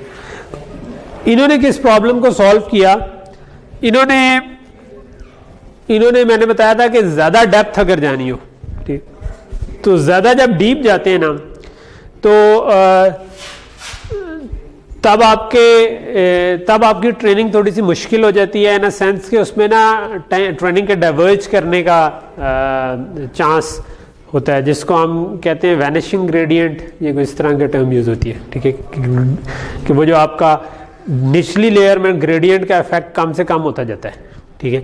तो वो उससे आगे की लेयर्स इतनी अच्छी ट्रेन नहीं हो पाती। तो उन्होंने इसका एक तरीका निकाला कि आप उसको किस तरीके से सॉल्व कर सकें। तो यानी प्रैक्टिकली जो है ना मैं अगर आपको अगली स्लाइड पे शायद बना हुआ है। सो बेसिकली होता ये है कि आप एक नॉर्मल प्लेन नेटवर्क लेना तो हम एक्सपेक्ट ये कर रहे होते हैं कि ओवर टाइम आप नंबर ऑफ लेयर्स बढ़ाते जाएंगे तो इन थ्योरी आपका एरर कम से कम होना शुरू होना चाहिए, ठीक है। तो ट्रेनिंग सेट पे तो कम से कम आप बेहतर जाने चाहिए। इन प्रैक्टिस रियलिटी में क्या होता है कि एक लेवल तक कम जाता है, उससे ज़्यादा जब आप लेयर्स बढ़ाते हैं ना तो वो इंक्रीज उल्टा होना शुरू हो जाता है। लेकिन रेजनेट्स ने इसको इस तरह से सॉल्व किया कि वो इसके बाद इंक्रीज नहीं होता, स्टेबल हो जाएगा शायद किसी जगह पर, उसके आगे मजीद लेयर्स डालने का फायदा नहीं होगा, लेकिन ये नहीं होता। तो वो किया कैसे उन्होंने, ठीक है। सो उसके लिए लेट्स से कि हम पहले देखते हैं कि एक नॉर्मल प्लेन नेटवर्क जो था जिसमें आपके पास एक न्यूरल नेटवर्क्स की एक लेयर है, ये AL है, ये AL+1 है, फिर एक और लेयर है ये AL+2 है। तो टिपिकली हम क्या करते हैं कि अगर मैंने इधर से इधर जाना है तो सबसे पहले हम वेट से मल्टीप्लाई करते हैं और एक बायस ऐड करते हैं, यही करते हैं, ठीक। तो यहां से जो आ रहा था इसको हमने वेट से मल्टीप्लाई किया और बायस ऐड कर दी। फिर उसके ऊपर हम एक नॉन लिनियरिटी अप्लाई करते हैं जो हमने G ऑफ Z किया। तो हमने पहले Z निकाल लिया इससे आगे में और उस Z के ऊपर G ऑफ Z निकाल लिया तो मुझे ये वाले A's मिल गए, राइट। और यही काम हमने आगे किया कि इन एज को कुछ इस लेयर के वेट से मल्टीप्लाई किया और बायस ऐड की इस लेयर की, और फिर उसके ऊपर G ऑफ Z अप्लाई कर दिया तो मेरे पास A ऑफ L+2 आ गया। रेजनेट सिंपल ये करता है, वो कहता है कि ना कि ये जो नॉन लिनियरिटी आपने सेकंड लेयर पे अप्लाई करनी है ना, इसमें ये भी ऐड कर दो वेट्स, ठीक है। तो बाकी सारी कैलकुलेशन उसी तरह हो रही है, यानी आपके पास ये भी इसी तरह कैलकुलेट हो रहा है, ये भी इसी तरह कर रहा है, ये भी इसी तरह कैलकुलेट हो रहा है, यानी यहां तक आपने बिल्कुल सही कैलकुलेट किया। लेकिन जो एक्टिवेशन अभी निकालनी थी, जो नॉन लिनियरिटी जैसे ही अप्लाई करने लगे, उसने कहा कि उसमें ना तुम ये जो अभी जिस पे G ऑफ Z निकालना था, इस Z के साथ ना तुम A ऑफ L पीछे से ऐड कर दो, ठीक है। तो L+1 नहीं, A ऑफ L, एक लेयर छोड़ के उससे भी पीछे वाले डायरेक्ट इनको भी साथ ऐड कर दो। तो एक तरह से इसको वो कहते हैं कि आप स्किप कर दो नोट्स को, ठीक है। तो हमने एक तरह से स्किप करा दी कुछ नोट्स, और skip in a true sense shortcut या स्किप कह सकते हैं, लेकिन आपने स्किप भी नहीं कराई, आपने वो वाला फैक्टर भी रखा, लेकिन आपने इसको भी साथ इंक्लूड कर दिया, ठीक है, स्किप करके कि आपने जो लर्न करना है वो लर्न करो, लेकिन ये वाला वेट भी साथ रख ही रखो, ठीक है। अच्छा, उससे ये वाला जो वैनिशिंग ग्रेडियंट वाले प्रॉब्लम्स थे ना, वो किसी हद तक सॉल्व हो जाते, ठीक है। तो रेजनेट जो बनता है ना, उसमें क्या होता है कि आपका जो प्लेन नेटवर्क है ना, लेट्स से कोई डीप सा नेटवर्क है, तो आपने में हर दो लेयर पे आप ये वाला कनेक्शन दे देते हैं, ठीक है। और ये वाला कनेक्शन देना हमने बता दिया, क्या करना है, सिंपल ऐड करना है। हर लेयर पे इधर से उठाएंगे, लेकिन इस हिस्से में ऐड किया क्योंकि हमने नॉन लिनियरिटी जो हर एक के ऊपर अप्लाई होनी थी, उससे पहले हमने पीछे वाले वेट्स ऐड कर दिए, ठीक। तो ये वाला काम किया। अच्छा, अब क्यों ये काम करते हैं, उसके लिए लेट्स अज्यूम कि हमारे पास कोई बड़ा सा नेटवर्क था और उसके आगे कोई AL लेयर लगी हुई थी आखिर वाली, ठीक है। हम कहते हैं कि यार मैंने इस पे ना 2 लेयर लगानी है, तो हमने 2 लेयर लगा दी, लेकिन हमने इधर से एक वही वाला शॉर्टकट वाला पाथ भी दे दिया, ठीक है। तो ये पीछे वाला नेटवर्क लेट्स से उसी तरह का उसी तरह। तो अब हम क्या कर रहे हैं, हमने इस जगह पे पहले हम G ऑफ Z निकाल रहे थे, अब हमने G of Z plus AL यानी 2 लेयर पीछे से उठा के भी ऐड कर दिए, ठीक है। तो लेट्स अज्यूम कि ये वाला पार्ट जो है ना, वेट्स अगर 0 होते, ठीक है, अभी हम ये रेड वाली चीज को भूल जाते, ये वेट्स अगर 0 होते तो मेरे पास ये G ऑफ A बन जाता सिंपली, जो कि इस जगह पे था, ठीक है। इसका क्या मतलब हुआ कि अगर ये 0 हुआ तो ये G ऑफ A बनेगा, यानी कि ये जो इधर आउटपुट आ रही थी वही इधर आ जाएगी, यही मतलब बना ना, क्योंकि यहां पर G ऑफ A ही आ रही थी। तो आपने एक तरीके से ये कह दिया कि अगर नेटवर्क ये लर्न करना चाह रहा है कि इसने कुछ भी नहीं करना, तो वो इनको 0 कर देगा, लर्निंग फंक्शन, ठीक है। और आपके पास वही वाला ये जो आउटपुट आ रही थी, यही वाली आउटपुट इधर आएगी। लेकिन अगर ये जो मैंने चीज ऐड की थी, if it add some value, तो तब ये वाले वेट्स यूज होंगे और इनकी कोई वैल्यू नॉन जीरो चल जाएगी, ठीक है। लेकिन नेटवर्क के लिए हमने एक तरह से ये आसान कर दिया कि वो आइडेंटिटी फंक्शन लर्न कर सके, कि यानी इनको अगर हम 0 कर देंगे तो इसका मतलब है कि ये एक तरह का आइडेंटिटी फंक्शन बन गया ना, कि ये कुछ भी नहीं कर रहा, जो इधर आ रहा था वो इधर आ रहा है, ठीक है। तो ये नेटवर्क के लिए हमने इस पाथ की वजह से आसान कर दिया कि दरमियान में अगर आपने इस वाली लेयर पे आपके लिए कुछ नया लर्न करने को नहीं है, तो जस्ट एक तरह से वो स्किप कर देगा और उनको जीरो आउट कर देगा, बिकॉज उधर से आपको कोई गेन ही नहीं मिल रहा होगा। ठीक है, गेन नहीं मिल रहा होगा तो आप उसको जस्ट स्किप। अदरवाइज इसने क्या करना था, अदरवाइज इसने वो बायस प्रॉब्लम वेरिएंस प्रॉब्लम क्रिएट करना था, क्योंकि इधर के जो वेट्स थे उनकी वजह से जो आपने इधर तक अच्छा भला लर्न किया हुआ था उनको ओवरफिट करने की कोशिश कर लेनी थी। उसके बजाय आप क्या होगा कि बजाय वो उसको ओवरफिट करे, अगर ये आपके पास लेयर में नई लेयर ऐड करने से कोई फायदा नहीं हो रहा तो यूनिटी फंक्शन या आइडेंटिटी फंक्शन ही लर्न करता जाएगा और वो कहेगा कि यार इनको स्किप करा दो।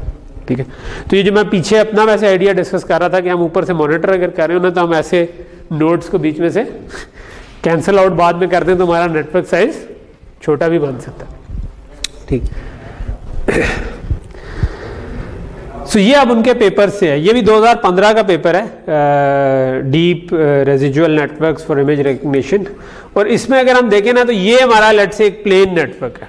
ठीक है, तो इसमें आपके पास कॉन्वोल्यूशन की लेयर्स हैं followed by max pool and something. ठीक है, तो ये आपके पूरा एक डीप नेटवर्क है। तो इन्होंने क्या किया, इसको इन्होंने उसके दरमियान ये जो रेजिजुअल लेयर्स है ना ये ऐड कर दी, स्किप करने वाली।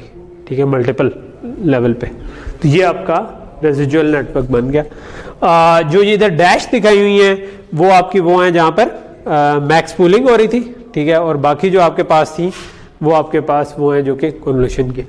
अच्छा, जो पिछली स्लाइड में मैं एक रेड वाला पार्ट मिस कर गया था। ठीक है, इधर ये जो हमने देखा है पीछे ये वाला कह लें। ठीक है, इसमें हमने जी ऑफ जी में जब ऐड किया तो इधर हमारी एक असम्पशन ये है कि ये और इसकी डायमेंशन आपस में मैच करेंगी। ठीक है, यानी कि इसके नंबर ऑफ वेट्स और इसके नंबर ऑफ वेट्स बराबर होंगे तभी ये ऐड हो सकते हैं ना।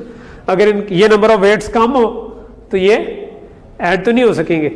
तो अगर तो वो सेम साइज के हैं फिर तो ये चल जाएगा, अगर सेम साइज के नहीं है फिर क्या करें। तो उसमें दो ऑप्शन हो सकती है। एक तरीका ये हो सकता है कि अगर वो सेम साइज के नहीं है तो आप पैडिंग लगा दें उसमें। ठीक है, तो पैडिंग करके उसका साइज बराबर कर दें, जीरो पैड कर दें। ठीक है, दूसरा ये है कि आप उसको एक और वेट वेक्टर से मल्टीप्लाई कर दें जो कि लेट्स है कि ये आपके पास 256 डायमेंशन का था और ये 128 डायमेंशन का था।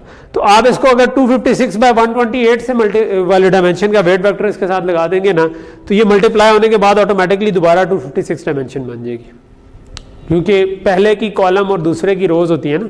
तो आपको 256 बनाना था इसको 128 को, तो आपने किसी ऐसे मैट्रिक्स से मल्टीप्लाई कर दिया जिसके नंबर ऑफ रोज 256 थी, तो आपको वो 256 बनानी थी।